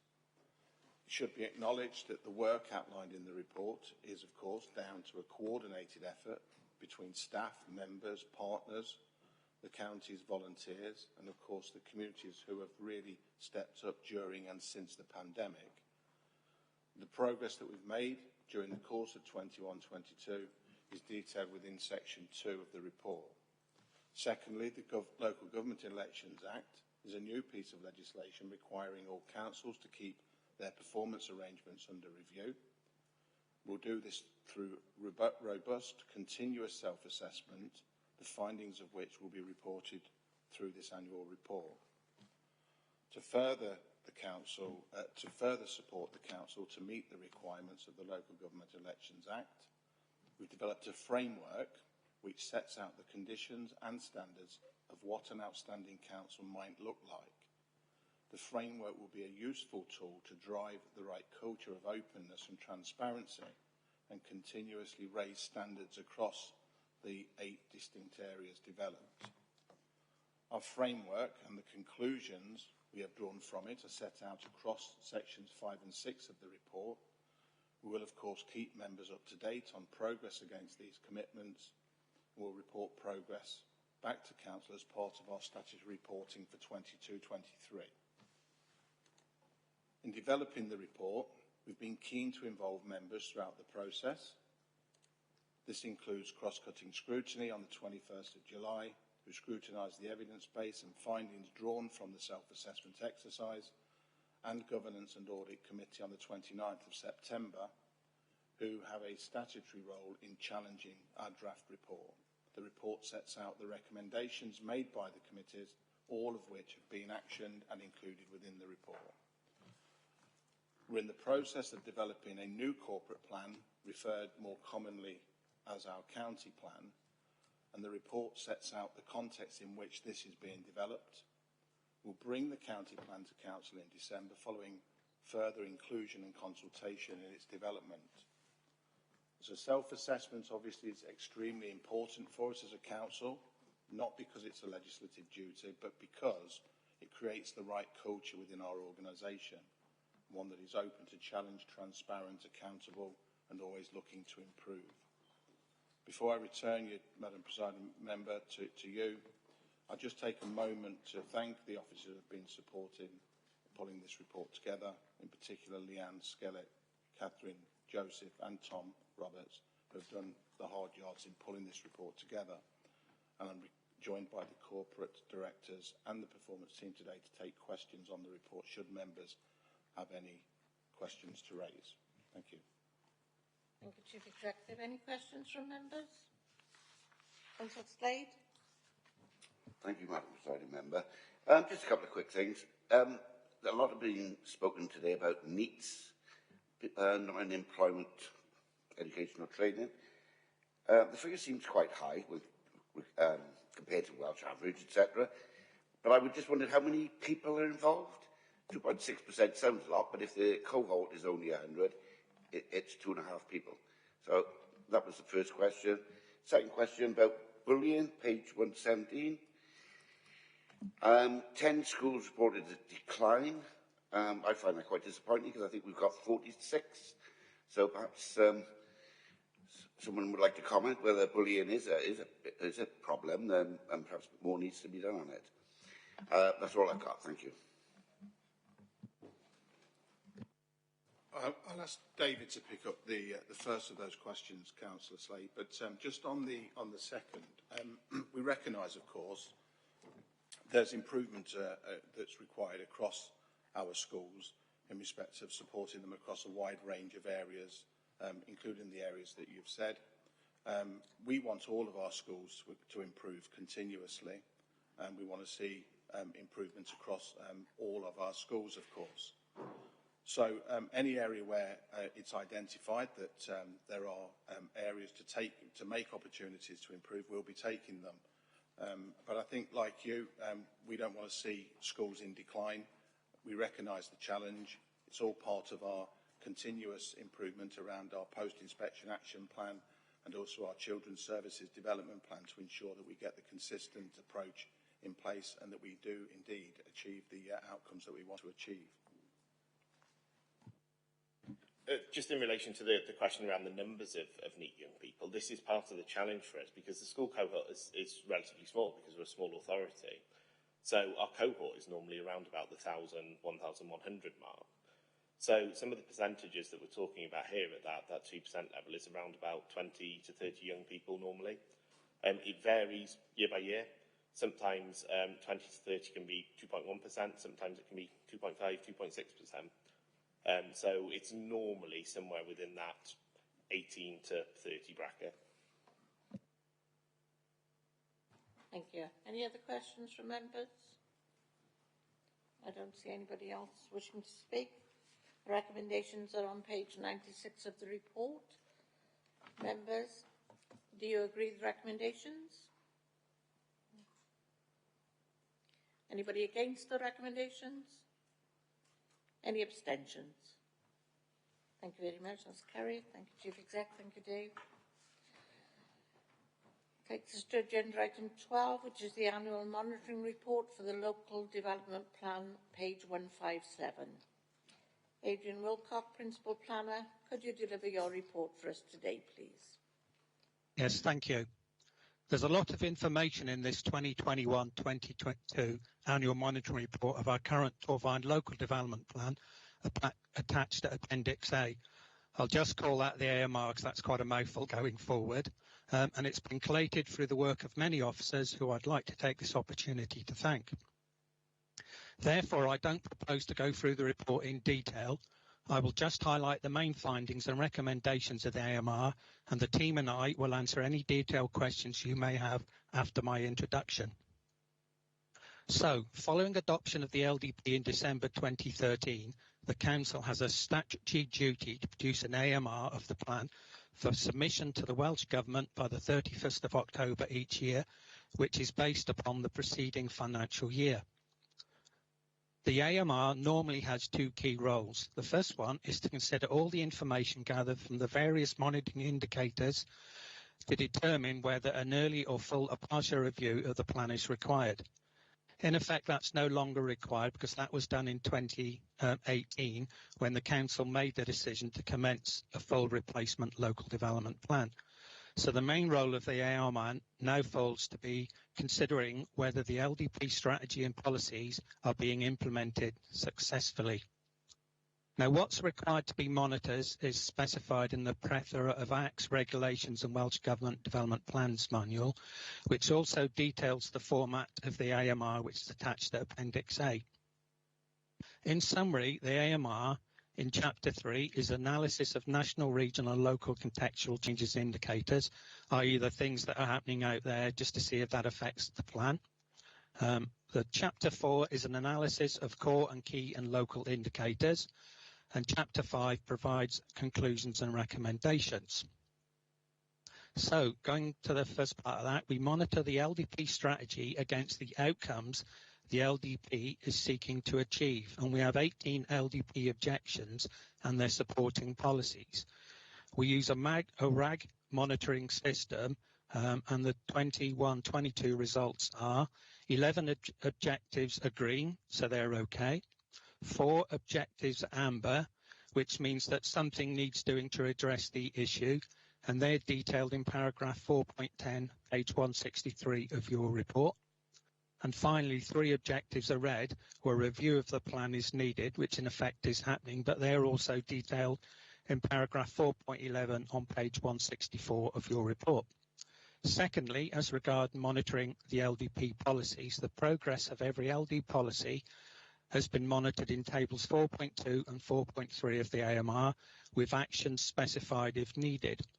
4.4, which is on page 212 of your report, details 4 LDP policies where there are issues either with their effectiveness or in part or whole. The conclusions of the AMR are detailed in paragraphs 4.14 and 4.18 of your report, and at paragraph 10.1, the recommendation is, notwithstanding the statutory duty to review the Torfaen Local Development Plan 4 years after adoption, i.e. in December 2017, there is evidence to indicate the need for a review of the plan at this time because progress on delivery of the strategy is slower than expected, primarily due to the global recession and its impact on the housing and employment markets. A review of the plan was carried out in 2018 and a replacement plan is now in preparation. And then finally, the 2 report recommendations. 1 is to submit the AMR attached to Appendix A to the Welsh Government, and 2 is to delegate any final minor amendments to Head of Planning and Development, and they're contained in paragraph 11.1, page 169 of the report. Thank you, Madam Presiding Member. Thank you, Adrian. Any questions for Adrian on the report? Councillor Slade. Thank you. Just a quick one. The table on page 162 of the agenda regarding section 106 contributions pre-2021. I think there are a few omissions from that list. 2 in my own ward, the former Brookfield school site and the former Oakfield primary site. It was just an observation, really. Thank you. Yeah. So can I reply to that one quickly? This is only a summary of what happened in 21-22, and obviously that money was collected before. But if you look at the bottom of that page, there's a note saying that this is going to go through scrutiny committee, and a much fuller report is going to be prepared for members. This is just the sort of the window in the plan period. So thank you. Thank you very much. Thank you, Adrian. Any other questions from members?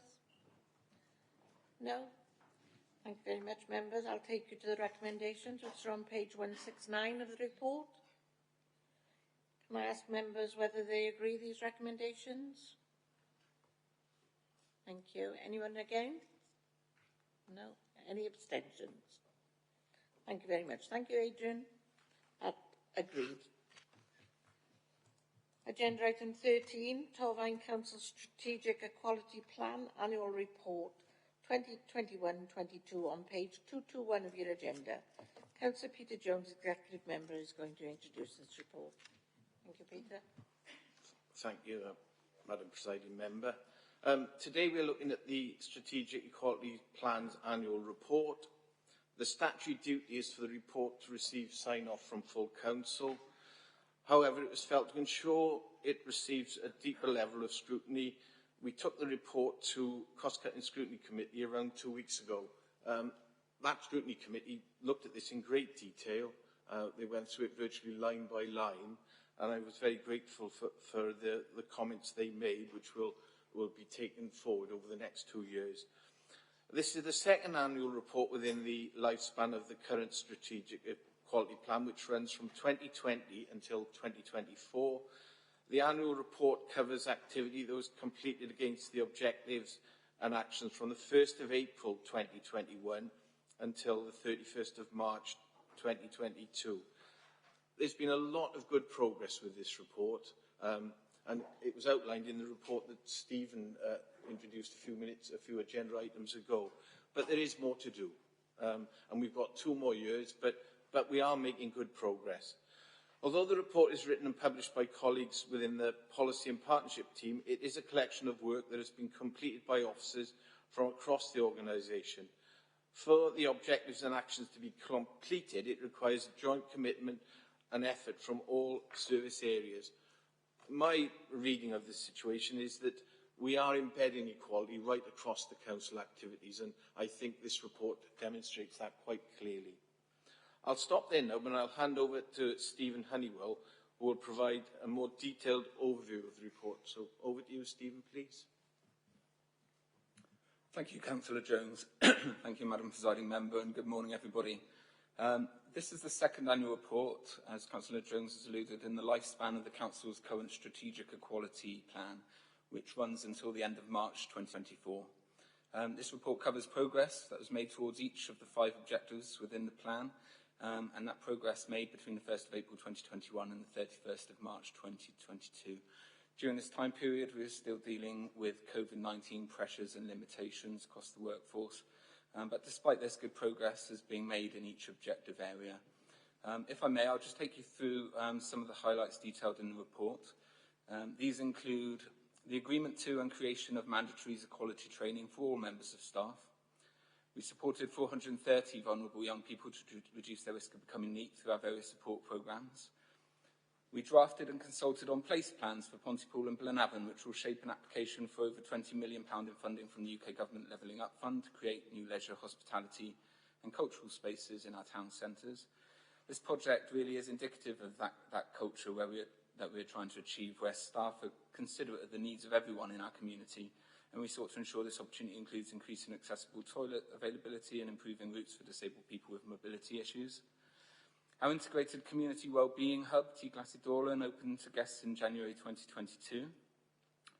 As part of the Corporate Parenting Board responsibilities, a What Matters survey was developed to capture young people leaving care's views on the things that really matter to them.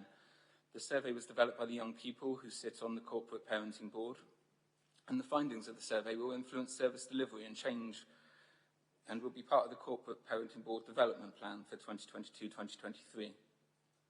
We have helped a further 200 residents to find meaningful employment or move forward in their careers.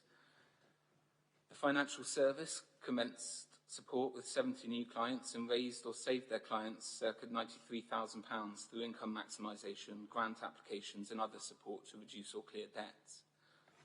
We continue to support our dementia-friendly communities across Gwent with online dementia awareness workshops and sessions throughout 2021-22. And we have supported the Homes for Ukraine scheme, which was launched on the 14th of March. The scheme allows individuals, charities, community groups and businesses in the UK to bring Ukrainians to safety, including those with no family ties to the UK. And it's, of course, important to play our part.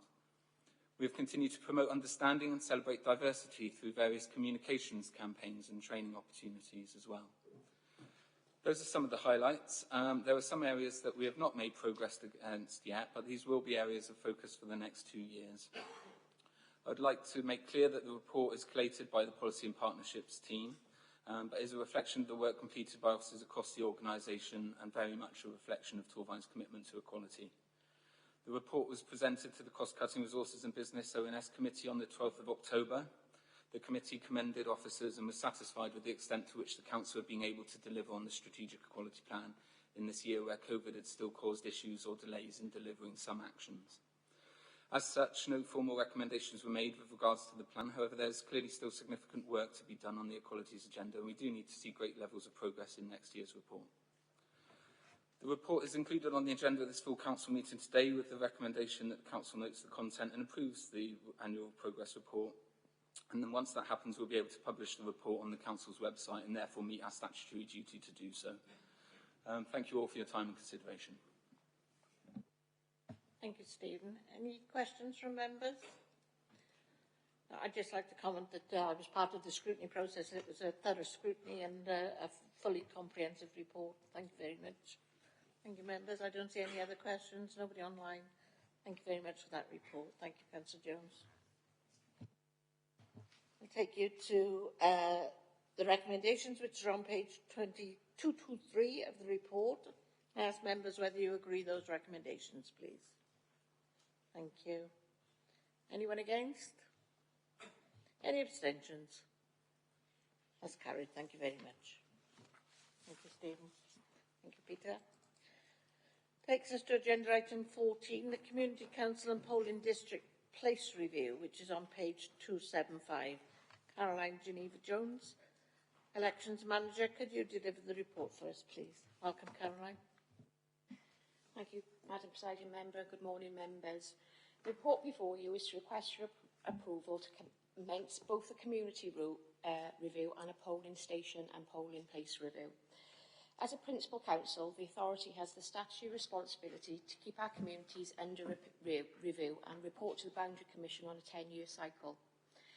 Community wards are the building blocks for our electoral wards, and we are due to commence the next electoral review in 2024-2025. It is recommended that a community review was carried out before this time. The last review of communities was carried out in 2012, so we now due to start that review as well. We also have to consider the results of the local government elections. There are 78 seats in community wards across Torvine, and only 4 of these were contested at the local government and community council elections, so we must consider that when we're looking at community review.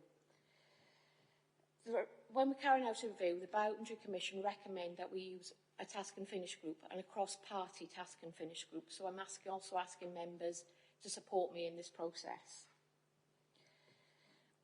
We also have a statutory responsibility to keep our polling stations and polling districts under review. This isn't compulsory at this time, but it's pieces of work that work well alongside one another. There's also further legislative requirements from the introduction of the Elections Act on us to when we're considering polling stations and their accessibility. And following the May elections, we did have a few complaints regarding our polling stations, which we must consider and act on going forwards to the next round of elections. 2024 is a year where I shouldn't have, 2023-24 years where I shouldn't have elections. So these are good times for us to carry this out now. So I'm asking members to agree to the commencement of a community review and a polling station and polling district review, and I'm also asking members to support me in the process by becoming members of the Task and Finish group. Any questions? Dave, Councillor Williams? It was really, Caroline, thank you for that report, very clear and succinct. Just to sort of say, what's the recommendation in terms of the composition number of a working party, just so we get a bit of a feel for it? There is no recommended number, but I welcome as many members as want to support it. You know your areas better than I do. Certainly happy to support that process. Will you ask members via an email or do you want them by a date? I'm happy to, if I just accept email or just accept. If anybody wants to form me, you can drop me an email and I'm happy for that. That'll be the first stage, is to set up the Task and Finish group. That will only consider community review, mind. The polling station and polling district review will go straight out to consultation with the public. Thank you, Caroline. Any other questions for members? I can't see any online. My computer's gone down a moment. Oh, Nathan, Councillor Learwald. Yeah, thank you very much, Caroline. I'd just like to agree with David. That was very succinct. It's just a question about the composition of the Task and Finish group. It's a general question, actually. Would that be including members who are sitting members of the Community Council, or would the composition only be those of us who are not wearing two hats? I've been given no advice on that. I don't know if Dennis has anything to add. Well, normally if it's a Task and Finish group within the council, it would probably be better. Well, I assume it would be just at the moment county borough councillors only. Thanks very much, Caroline. If members would like to inform Caroline if they're interested in joining that. Recommendations, as already stated on page 278 of the report at 8.1. Can I ask members whether they agree those recommendations, please? Thank you. Anyone against? Any abstentions? Thank you very much. That's carried. Agenda item 15 is deferred for this morning. So it takes us to agenda item, thank you, Caroline, 16, nominations to outside bodies, which is on page 293 of the agenda. Nancy Salkeld, I think, is in our office. She's going to join us now. The Democratic Services Project Officer, could you deliver your report for us, please? Hello, yes, good morning, members. This is just a short report to inform Council of an in-year change to one of the members who were nominated to serve on South Wales Fire and Rescue Service at the annual meeting in May of this year. Councillor Sue Martin has stepped down from Fire and Rescue, and the nominated replacement is Councillor Alfie Best. So the recommendation is that Council notes the changes to the outside body detailed in this report for the remainder of the 2022-23 municipal year. Thank you. Thank you, Nancy. Any comment on that? No. I ask members to agree the recommendations, which is on 293 of the report. Thank you very much. Anybody against? Any abstentions? Thank you very much. Thank you. Thank you, Nancy. Takes us to agenda item number 17, which is the motions on notice. There are no motions on notice, so we'll move on to the agenda item 18, which is the members' question time. There are 4 members' questions for us today. So, excuse me while I refer to the sheet.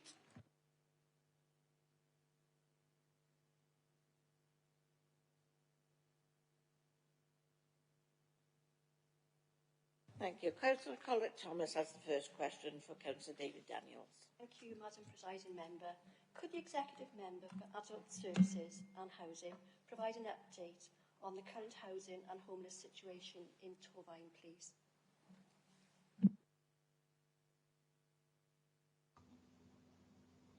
Am I good to answer, Chair? Yes, please. Okay. Be a miracle if I get through this without coughing. Thank you for the question, Councillor Thomas. I appreciate it, and I know that staff appreciate it because they're behind the scenes delivering, and the numbers I'll quote you shortly will hopefully demonstrate what they're contending with. I've made a repeated reference to the challenge in housing in Torfaen and across the country. And similar to the crisis in dom care, my instinct is to be honest about the scale of the challenge that we're facing. I think we need to be clear that we're in a housing emergency, and I don't think we're doing anyone any favours in pretending otherwise. Things are not fine. I've got some statistics that I'll share with members now, which I'm happy to circulate. I mean, they'll be included in the minutes anyway, which will hopefully help illustrate everything. So on the housing register, we currently have 3,022 with 290 gold applicants. This number has grown by 18% over the course of the pandemic and continues to grow. I remember several years ago when that figure was around 2,400, 2,300. So the numbers we're dealing with on the housing register are considerable. I'll lay out the reasons what I think are the reasons for it later on. The homelessness presentation we're seeing, so between January and October this year, the number of presentations was 754. That's a 25% rise compared with the same period last year, when the figure was 601. Of those homeless presentations, a significant driving factor has been a rise in Section 21 no-fault evictions, which numbered 110 between January and October this year, a 225% rise compared to the same period last year, which numbered 33. We currently have 95 households in temporary accommodation. The move-on time for families is between 6 and 9 months, and over 12 months for single persons due to lack of housing availability. On this point, I think it's important to highlight to members that this is having a significant impact on our ability to provide temporary accommodation for people. These long move-on times are due to a scarce availability of affordable and suitable permanent accommodation, which has resulted in a considerable waiting list for temporary accommodation. At present, we have 37 families and individuals in waiting to be placed into temporary accommodation. I will share with members that that particular statistic keeps me awake at night. Those are families that include children who do not know where they're going and are currently waiting in properties that they have been served an eviction notice from. Members may recall several years ago that we had ceased using out-of-county temporary accommodation, a goal that we had held for quite some time. Right now, the simple fact of the matter is that we have no choice but to use any and every option open to us. So this situation is incredibly dire. I'm hoping that this is coming across already to members. Our teams are doing the very best to support people, taking into account their needs and wishes as much as possible, but their ability to do so is significantly constrained by the availability of properties and the lack of movement in the system. I would ask members to bear this in mind when dealing with housing casework. I know that all of you, myself on a daily basis, deal with housing casework that is incredibly emotive. And I think it is important, as well as empathising with the people who are approaching you, to remember that staff are trying their very best with an incredibly challenging system. The increase in the number in people on housing register means that we have more people competing for a finite number of properties. The average number of bids per property currently stands at 150 for houses, with the highest number bidding on one property reaching 400. I don't know what to say about that particular stat, really. It's staggering. So hopefully members will see that a critical issue in the system, the critical issue is the system as a whole has ground to a halt due to lack of affordable accommodation in both private and social housing for families and individuals to move on. There are a number of factors at play which make the picture here in Torfaen and across the rest of the country incredibly challenging. So housing prices, they've increased considerably over the past few years, Putting home ownership out of reach for many, the average cost for property in Torfaen is now 201,908. We were one of the most affordable local authorities to live in. That's rapidly been changing. The recent chaos with it has to be mentioned, the recent chaos with the Tories mini budget has left a lasting impact on mortgages, with many people, myself included in a short period, paying hundreds more a month. Almost overnight, people looking to buy a home will have been priced out of doing so due to unaffordable mortgage rates, and those already with mortgages will potentially have found themselves unable to keep up with repayments. So at a time when we're already in an acute housing crisis, the mini budget has added a two-pronged attack on those hoping to own their own home. Private rent, so those unable to buy will be pushed towards private renting. Torfaen's private sector, rented sector is, as I've mentioned in many forums before, is smaller, is underdeveloped compared to other local authorities, meaning that there is a greater competition for each property, which unfortunately translates to higher rent prices. And the logic there makes sense. There's more people applying for fewer properties, so therefore landlords are able to charge more. I mentioned in the Bron-Avon seminar, I think on Monday, that last week, that a number of private landlords contacted me with concerns for the implication of the Renting Homes Wales Act. And whilst I completely agree with the aims of the Act, the prospect of losing capacity in the private rented sector right now makes me incredibly nervous. So, along with my cabinet counterparts across Wales, I've signed a letter to the Minister asking her to further delay its implementation until the housing situation improves. It's casual renters, casual landlords that worries me most, that losing that capacity, even though it'll be the odd house here or there, that makes me incredibly nervous because the statistics I quoted above, we just do not have the capacity, we don't have the resilience to cope with swathes of casual landlords leaving the system. Those unable to afford to buy a home or privately rent one find their options incredibly limited to the socially rented sector. As I've explained above, we're seeing the number of people on the housing register grow and the waiting times and the choice available to applicants materially impacted. This is where things get critical, and whereas you as members will see the consequences. Incidentally, a few members have raised with me questions about the type of home seeker system we use to other local authority system as an alternative. Let me say in no uncertain terms that you can change the system for allocating homes, but you can't change those cold hard numbers I read earlier. Until we can materially change the numbers of people waiting on our list and the number of affordable properties available to them, the outcome will always be the same. And that needs to be reckoned with. Finally, I think it's important to say that all of this takes place during a cost of living crisis when people's disposable incomes are greatly reduced due to the rising cost of energy, food, fuel, and just about everything we need on a day-to-day basis. People are therefore less able to save for a deposit to buy a house, a deposit to privately rent, and many will in fact be eating away at their savings just to get by. People are struggling to pay essential bills, including rent, so it's reasonable to expect that evictions relating to rent arrears will continue to increase. Members will have heard the Bron-Avon update on in the seminar recently that they are seeing an increase in the number of tenants in rent arrears, including many who've never been previously in a rent before. This is a crucial concern for us because our capacity to cope with existing demand is under tremendous strain. The prospect of further demand on an already stressed system is worrying, to say the least. So, to conclude, the scale of the challenge is considerable. We're not going to be able to solve this problem on our own, but I can assure members that I'm using every single platform available to me to relentlessly press the Welsh Government for greater support in finding a way out of this housing emergency. So, Welsh Government have been very supportive, very good. It's worth noting that their ability to support are constrained by what happens in Westminster as well.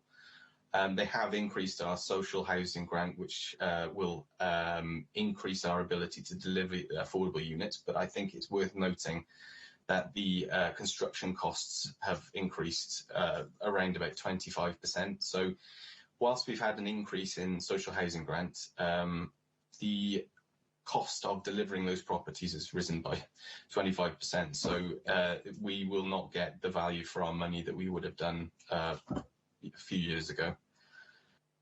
We've got a housing summit with strategic leads coming this Thursday.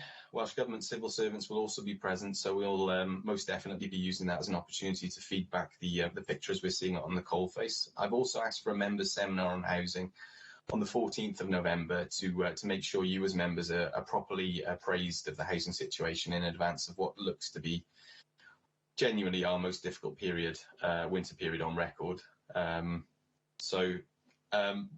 Yeah, once again, thank you for the question, Councillor Thomas. I hope I've covered everything that you hoped I would cover, and I'm happy to answer any supplementary you've got. Thank you. Thank you, Councillor Daniels. Quite a comprehensive answer. Can I thank Councillor Daniels for the very full and really depressing report. I would just like to ask, what contingency plans are we going to put in place for this winter? Obviously, you said about the impact that the mini-budget is having on our residents. So what extra help can we give? Or is there any extra funding from Welsh Government to help with this, which is going to be an absolutely terrible winter for a lot of our residents? Thank you. So I've got a meeting coming up with the Welsh Government, hopefully through the WLGA Cabinet Members Network. So this is all of my counterparts across Wales, meeting with the Minister coming up in the next month or so. That's where we would typically get an understanding of what sort of support Welsh Government will provide this coming winter. From a local basis, I have asked officers to explore any and every options, including containers, including prefabs, absolutely anything that we could possibly look at. Emergency shelters in previous years haven't been allowed by Welsh Government due to the pandemic. I have made inquiries about whether that is something that we could continue with this year, because we did it in 2019. None of it's satisfactory. None of it is what you would do. None of it is the answer to the problem, the honest answer to the problem and long-term answer to the problem, which we can't contend with now because we're fighting so many fires here and now, is to deliver thick and fast as many socially rented, if I'm honest, properties as possible. So in advance of the winter, we're bolstering ourselves as much as possible, but the honest answer, and I think we'll elaborate more on this in the seminar in November, is that there are going to be some incredibly challenging conversations to be had, I think. So it's a difficult question to answer, Colette, but hopefully I've tried to cap off as much as I can. We'll elaborate more on it in the seminar in November, okay? Thank you, Councillor Daniels. Thank you, Councillor Thomas. Councillor David Thomas, your question, please. Thank you, Madam Presiding Member. Hi, Mandy. Can you tell me how many solar-powered streetlights we could buy for £260,000, please? Thank you for your question, Councillor Thomas. It's difficult to give an exact number of the cost of streetlight columns, and any solar power will depend on location. We'd also have to carefully consider the placement of solar streetlights. We'd have to ensure that the maximum levels of exposure of the solar panels were also avoided in areas where tree foliage would also limit the solar panel exposure. So a complete inspection would have to be done before we put them in the right places if we were to go down that route. And we would also have to require the new columns and widen all the concrete bases of each site and column. We also need to look at the CO2 savings due to the urgency in which we need to reduce emissions to combat climate change. For example, around 100 to 130 solar lamps would save approximately 3.5 tonnes of CO2 per year, which is around 0.6% of the carbon associated with our street lighting. In contrast, the proposed solar farm, which I think you're relating to when you've quoted the £260,000 amount, was projected to save 1,600 tonnes of CO2 per year and would have offset 275% of carbon from our street lighting. So we're all really disappointed that the solar farm didn't progress, but we will be continuing to look at all options to reduce our CO2. I also take this opportunity to reiterate the need for Torfaen to make large emission reductions to reach our commitment of being net zero by 2030. following the Climate Change Emergency Declaration, which I believe was supported by all councillors. Yes, thank you, Madam Presiding Member. I wasn't actually referring to the solar farm, just like the figure of £260,000. However, I would like to ask then, given the fact that this Labour administration declared a climate change emergency in 2019, if you could say if we have any solar panels, solar lights, street lights, but I'm guessing, based on your answer to my question, that we don't have any at all. I will double check that. I don't believe we do have so, but I will get that information back to you. Thank you, Councillor Owen. Councillor Nathan Yowell, you ask a question, please. Thank you, Madam Presiding Member. So I'd like to ask the Leader, at a time of rising costs and pre-existing worries about poverty due to the cost of living crisis, what is the likely impact of spending cuts now being threatened by UK government in next Monday's second mini-budget on demand for services in Torfaen and on our ability to deliver them? Thank you, Councillor Yell. The UK government's financial settlement last month was reckless and incompetent and has caused huge economic chaos at an already difficult time. As the next question asks about the cost of living crisis, I will concentrate on the potential impact here on council services. The disastrous decision by the Conservative government to attempt to give tax breaks to the rich without revealing a full assessment of how they would pay for it risks having a massive impact on public services, especially if it results in public sector spending cuts as the UK government tries to plug the gap exacerbated by the resultant increased government borrowing costs. The last thing hard-pressed local services need is another round of austerity. The impact of cuts for next year would be particularly harsh, as councils across the UK are already facing large funding gaps due to inflationary pressures. For 2023-24, for example, our energy bills are forecast to go up by £3.8 million in Torfaen alone, social care commissioning costs by £3.7 million, and pay costs by over £6 million. Public services delivered by council deserve fair funding. These services and those who work in them helped our nation through the pandemic and are supporting people and communities during the cost of living crisis. They cannot continue to do so if the UK government makes them pay the price for its economic errors.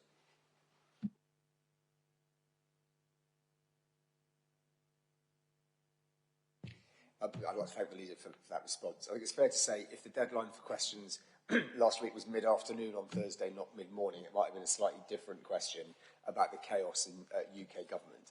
But I just want to say, again, thank you to Anthony for his response. But also, if I may, I am quite glad that actually having listened to Dave Leach's very comprehensive set of very different questions across many different items today, that I think the timing at least is quite good that we're giving some proper thought into actually how we deal with local businesses and think about the economic environment in Torfaen. I do think this is a very important area that we need to discuss more widely as a council, though, because I think looking at certain members shaking their heads whilst the Leader was talking through and setting out his thoughts for this, I think it would be very good if we had a debate about this subject in December's meeting, to have a proper conversation about how the government, not just in the past 7 weeks, not just this year, but actually over the past 12 years, have brought public finances to a pretty sorry state in this country. I know those of you who've been on the authority for some time did an awful lot of hard work after 2010, 2012 to ensure the authority stayed the course through austerity. I mean, the worry is it's going to get much worse after next Monday. I think we need to come together as members and have a serious view about this. Thanks very much. Councillor Giles Davis. Thank you, Presiding Member. My question is to the Executive Member for Children, Families and Communities. How are we responding to issues caused by the rising cost of living in our communities? I hope you can hear me. Thank you for raising this really important issue. People across the UK have seen really large increases in the price of food, fuel, energy and housing, in particular over the last 12 months. As members will know, and as we've been discussing to some degree, inflation is a national challenge, and the tools to bring it down, bring those costs down, are held by the UK government rather than the local government. But as an authority, I strongly believe that we must do all we can do to support our communities through these difficult times and to help communities become more resilient to the challenges of the future. This will teach me to not bring water, because now I've got a scratchy throat. It's in line with some of the points that's already been brought up in other questions. Oh, well, thank you, Rich. In terms of what Dave Daniels was bringing up in his question, this is sort of part of the solution, but it isn't entirely the solution, just to be clear. I believe that we can have a greater impact if the public and third sector organisations work together. That's why we are coordinating our response to the cost of living crisis jointly with our partners in Torfaen through our Torfaen Community Resilience Group. This was formerly known as the Torfaen Welfare Reform Group. It's a highly experienced, highly skilled and well-established group. I chair it, and they include Citizens Advice, Torfaen Voluntary Alliance, our housing association partners, the Health Board, the Department of Work and Pensions, and many of our third sector partners, as well as our own council officers. So you can tell from that little list there that it's quite a diverse group of individuals that have a lot of data available to them and resources if we work together.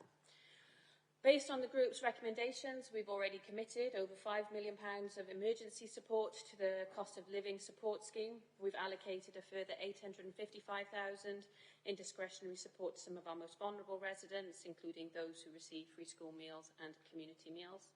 We've provided £140,000 in additional energy support, and we've helped food distribution hubs across the borough, working closely with our food bank providers.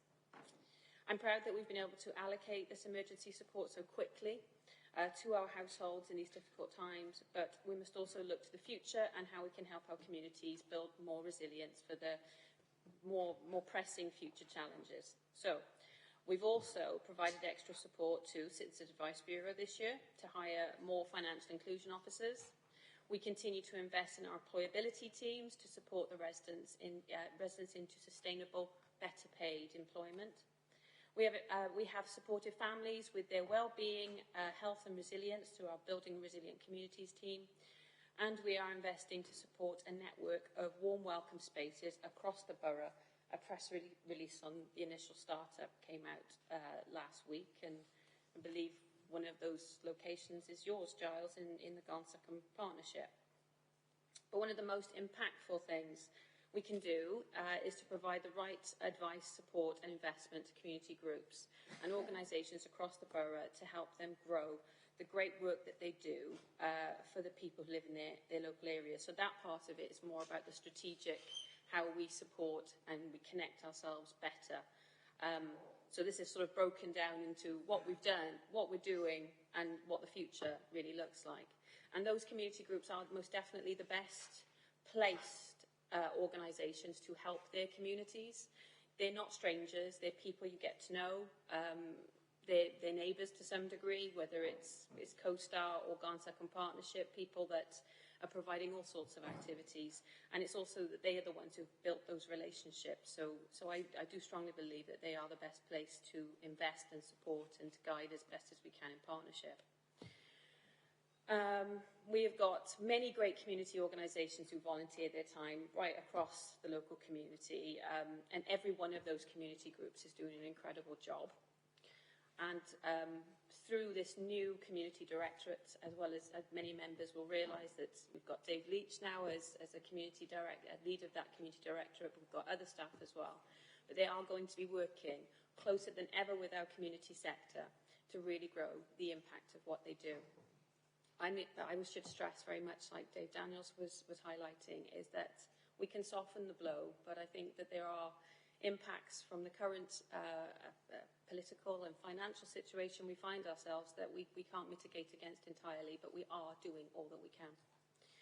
Just to add, on a positive note, it was particularly wonderful to be invited to the TVA Torfaen Voluntary Alliance organised their awards evening, which was I've got to get it right, Torfaen Volunteer and Community Awards on Friday. It was inspiring. It was wonderful to see so many of my colleagues there in lots of different capacities as well.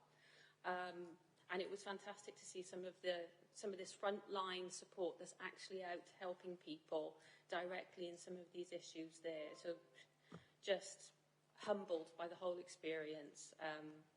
And we've got to try and build on those positives. So thank you, Giles. Thank you, Councillor Cross. As I said, it's pretty dire out there at the moment, and I think partnership working is but the only thing we can do now, work all together to try and help our residents. At the moment, we've got schools giving out discrete food packages, which I never thought I'd see in my lifetime.